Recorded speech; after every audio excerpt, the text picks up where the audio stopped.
So I just received my Clawsable extra large feral cat house, and I got the one that's raised off the ground and also with the heater. So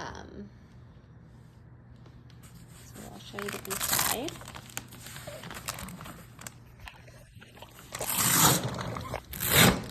It is probably the best outdoor cat house that I've ever bought so far.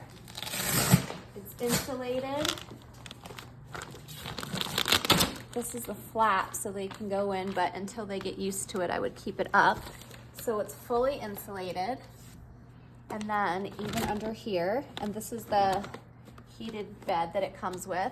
This is so they can block the cold air.